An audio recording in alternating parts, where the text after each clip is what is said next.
شهر رمضان الذي أنزل فيه القرآن هدى للناس وبينات من الهدى والفرقان اعوذ باللہ من الشیطان اللعین الرجیم بسم اللہ الرحمن الرحیم الحمد للہ وکفا والسلام علی عبادہ الذین اصطفى محمد وعطرتہ الطاہرہ واللعنۃ الدائمۃ علی اہلہا اللہم العن قتلۃ امیر المؤمنین۔ اذان محترم، مسلسل گفتگو آپ کی خدمت میں ماہ رمضان المبارک کے روزانہ کی دعاؤں کے مختصر تشریح کے ذریعے سے پیش کی جا رہی ہیں، کچھ نہ کچھ عرائض آپ کی خدمت میں۔ اور آج جو کہ 19ویں ماہ رمضان کا دن ہے، اس دن کی جو دعا ہمیں تعلیم دی گئی وہ یوں ہے کہ بسم اللہ الرحمن الرحیم اللہم وفر فیہ حظی من برکاتہ وسہل سبیلی الی خیراتہ ولا تحرمنی قبول حسناتہ یا ہادیا الی الحق المبین۔ اے پروردگار، وافر مقدار میں عطا کر میرے حصے کے اندر اور میرے لک کے اندر، میری خوشبختی کے اندر اس کی برکات کو، اس مہینے کی برکات کو زیادہ سے زیادہ عنایت فرما۔ وَسَهِّلْ سَبِيلِ إِلَى خَيْرَاتِهِ، اور یعنی پروردگار اس دن برکت کو کثرت کے ساتھ میرا نصیب قرار دے، اور اس دن اپنی سبیل وَسَهِّلْ سَبِيلِ إِلَى خَيْرَاتِهِ، اور میرے سفر کو، جو اپنے خیر کے کاموں کو انجام دینے کی طرف جو راستہ میرا بڑھ رہا ہے اور میں جس راستے پر چل رہا ہوں کہ میں تیرے خیر کے اعمال کو انجام دے سکوں، اس کے اندر میرے لیے آسانی پیدا فرما۔ ولا تحرمنی قبول حسناتہ، اور اے پروردگار میری جو نیک اعمال ہیں، میرے جو نیک کام ہیں، میرے نیک اعمال ہیں، ان کو قبول کیجیو، انہیں رد نہ کر دیجیو۔ یا ہادین الی الحق المبین، اے پروردگار تو ہدایت عطا کرنے والا ہے، الی الحق المبین، روشن حق کی طرف تو رہنمائی کرنے والا ہے۔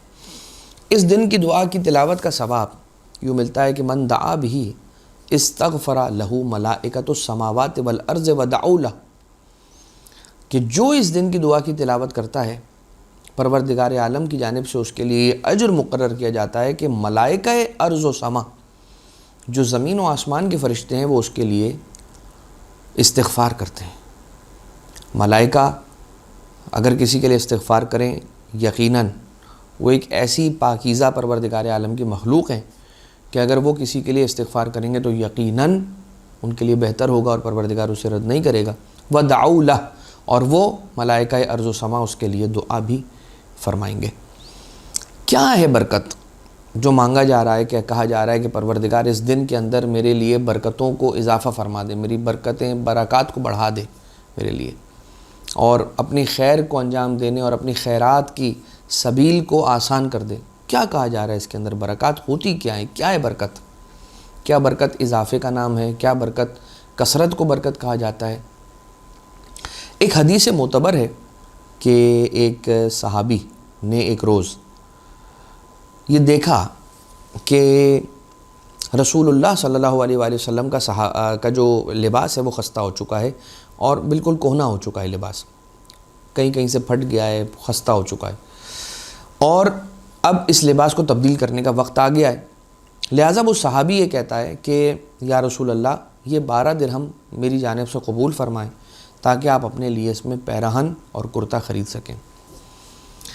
رسول کی خدمت میں اس نے 12 درہم پیش کیے، اور رسول نے وہ 12 درہم مولا کائنات علیہ الصلوۃ والسلام، مولا امیر المومنین علیہ الصلوۃ والسلام کو عنایت کیے اور فرمایا کہ جاؤ جا کر یا علی اس سے کرتا لے آؤ میرے لیے۔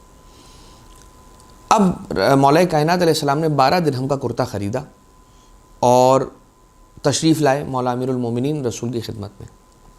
رسول اللہ صلی اللہ علیہ وآلہ وسلم نے ارشاد فرمایا کہ یا ابوالحسن، کاش تم نے اس سے تھوڑا سستا کرتا خرید لیا ہوتا، یہ 12 درہم تھے تو پورے 12 درہم کا کرتا خرید لیا۔ امیر المومنین علیہ السلام نے وہ کرتا جا کر اس دکان والے کو واپس کیا اور وہ درہم لے کر رسول کی خدمت میں واپس پلٹے۔ رسول اللہ صلی اللہ علیہ وآلہ وسلم نے 4 درہم کا کرتا خریدا۔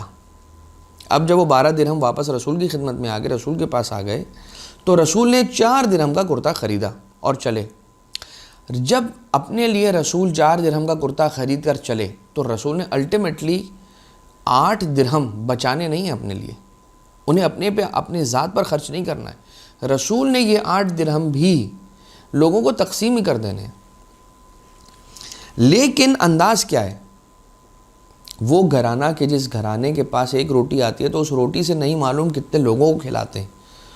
وہ جو اپنے اپنے حصے کی روٹیاں اٹھا کر کبھی مسکین کو، کبھی اس اسیر کو، کبھی فقیر کو دے دیتے ہیں، یتیم کو دے دیتے ہیں، تو رسول ایسا تو نہیں کریں گے کہ بھائی 4 درہم کا جو ہے وہ کرتا خرید کر اور 8 درہم بچا لیں، اس سے کوئی اور کام کر لیں۔ نہیں، رسول کی نیت یہی ہے کہ دینے لوگوں کو۔ لیکن جیسے رسول اپنے لیے کرتا لے کر چلیں تو ایک فقیر ہے کہ جس کے تن پر کرتا نہیں تھا اور وہ سوال کر رہا تھا، اور وہ سوال بھی کرتے کا سوال کر رہا تھا۔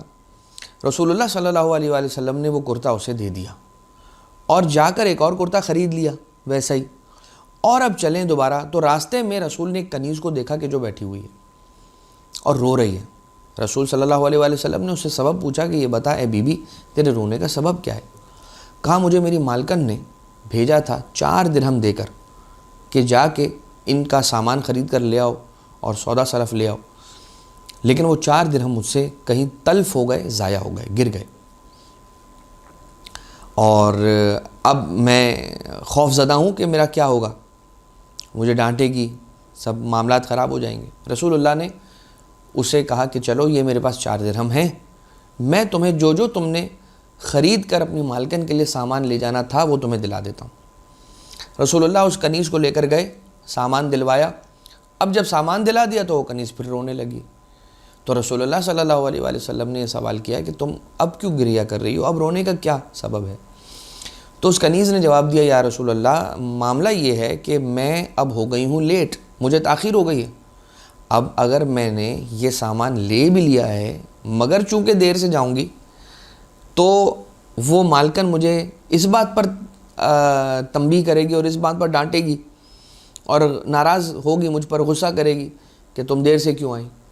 رسول اللہ نے کہا کوئی مسئلہ نہیں، میں تمہارے ساتھ چلتا ہوں، تمہاری سفارش کرتا ہوں۔ رسول اللہ صلی اللہ علیہ وآلہ وسلم اس کنیز کے ساتھ گئے اور اس کی جو مالکن تھی اس سے سفارش کی اور کہا کہ دیکھیے یوں ماجرا تھا، اس کے پاس پیسے گر گئے تھے اور پھر یوں ہوا اور پھر میں نے لے کر آیا ہوں، تو میں سفارش کرتا ہوں کہ آپ اسے چھوڑ دیں، اس کو غصہ نہیں کیجیے گا، ناراض نہ ہوئیے گا۔ اب اس کنیز کے ساتھ رسول کو آتے ہوئے دیکھا تو مالکن ایک مرتبہ کہتی ہے کہ رسول میرے بیت الشرف پر تشریف لائے، اتنی بڑی سعادت۔ وہ کہتی ہے یا رسول اللہ آپ کے قدم مبارک کے یہاں پر آنے کی برکت، اور مجھے اتنی خوشی ہوئی ہے آپ کے تشریف لانے سے کہ میں اسے آپ کی غلامی میں دیتی ہوں، آپ کی کنیزی میں دیتی ہوں، اور یہ آج سے آپ کی کنیز ہوئی، میں اپنی کنیزی سے اسے نکال کر آپ کی کنیزی میں دیتی ہوں۔ رسول اللہ نے جیسے ہی یہ سنا تو ایک مرتبہ رسول نے اسے وہاں پر آزاد کر دیا۔ رسول نے کہا میں تجھے بھی اپنی کنیزی میں نہیں رکھوں گا، میں تجھے آزاد کر دیتا ہوں۔ اور چلتے چلتے رسول اللہ صلی اللہ علیہ وآلہ وسلم نے فرمایا یا علی یہ کیسے بابرکت 12 درہم تھے کہ جن سے میرا کرتا بھی آیا، ایک بے لباس کو بھی کرتا ملا، اور ایک کنیز کے لیے بھی آسانی ہوئی اور اس کنیز کی بھی آزادی ہوئی، ان 12 درہموں کی وجہ سے۔ تو یہ برکت ہے۔ برکت سے مراد، یہ بات یاد رکھیے گا، ضروری نہیں ہے کہ برکت سے مراد کثرت ہو، بلکہ برکت کہتے ہیں کسی بھی چیز کی فیس ویلیو سے زیادہ اس کا ایڈوانٹیج اور اس کا استفادہ اور اس کا فروٹ اور اس کی پروڈکٹیوٹی کو حاصل کیا جانا، یہ کہا جاتا ہے برکت۔ برکت یہ بھی ہے کہ انسان 10,000 روپے میں جو اپنا گزارا کرے تو پروردگار عالم اسے بیمار نہ کرے، مریض نہ کرے، وہ مریض نہ ہو، لہٰذا اس کی بیماری کا خرچہ بچ جائے، یہ بھی برکت ہے۔ کوئی انفورسین ایکسپینسز آتے ہیں، ان سے اگر انسان بچ جاتا ہے، یہ بھی برکت کے زمرے میں آتا ہے۔ لہٰذا کون سی چیزیں ہیں جو برکت لانے والی چیزیں ہیں، جو روایتوں کی روشنی میں ہمیں ملتا ہے، ہم وہ آپ کی خدمت میں ضرور عرض کر دیں تاکہ ہم سب ان چیزوں کا خیال رکھیں اور برکتوں کو اپنی طرف جلب کریں اور کھینچیں۔ نمبر 1، اذان دینا۔ گھر میں اذان دینے سے برکت کا دورہ ہو جاتا ہے، بہت زیادہ برکت ہوتی ہے اس گھر میں کہ جہاں پر اذان دی جا رہی ہو۔ نمبر 2، مہمان کو گھر لا کر کھانا کھلانا۔ نمبر 3، گھر میں تلاوت قرآن کریم کرنا، اس سے بھی برکتیں ہوتی ہیں اور بہت زیادہ۔ نمبر 4، صفائی اور روشنی، گھر کو صاف رکھنا اور گھر کو روشن رکھنا۔